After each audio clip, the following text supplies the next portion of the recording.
প্রত্যেকটা মোবাইল ফোনে কিন্তু গ্যালারি দেওয়া থাকে, আর এই গ্যালারিতে এমন একটা গোপন কাজ আছে যেটা সবার প্রয়োজন, কিন্তু অধিকাংশ লোকে আমরা জানি না কিভাবে ব্যবহার করতে হয়।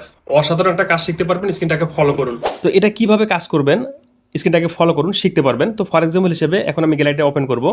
গ্যালারিটা ওপেন করার পর আমি একটা ছবি এখানে সিলেক্ট করলাম। দেখুন এই ছবিটাতে একটা ওয়াটারমার্ক আছে। আমরা অনেক সময় ছবি তোলার পর ছবিতে পিছন পাশে বা সামন পাশে কিছু অহেতুক চিহ্ন থাকে, যেগুলো আমরা চাই রিমুভ করার জন্য, যাতে ছবিটা নষ্ট না হয়। তো এখন এখান থেকে আমি এটাকে রিমুভ করব, আমার ছবিটার কিন্তু কোনো সমস্যা হবে না। তার জন্য নিচে দেখুন এই যে একটা চিহ্ন আছে, আপনারা এই চিহ্নটাতে ক্লিক করবেন। এখানে ক্লিক করার পর এই অপশনগুলোকে আপনারা বাম পাশে নিয়ে আসার পর এখান থেকে এই যে ম্যাজিক যে অপশনটা আছে আপনারা এখানে ক্লিক করবেন। তারপর এখানে অনেকগুলো অপশন আছে, এখান থেকে ৩ নম্বর অপশনটা আপনারা সিলেক্ট করবেন। করার পর এই যে এই রেখাটাকে আপনারা একটু ছোট করে দেবেন আপনাদের পছন্দ মতো সাইজ করার জন্য। তারপর যেটা আপনারা রিমুভ করতে চান, আমি এখন এই জায়গাটা রিমুভ করব, করলেই কিন্তু অটোমেটিক রিমুভ হয়ে যাবে। তো এখানে ব্রাশ করার পর এটা রিমুভ করার পর নিচে দেখুন এই যে টিক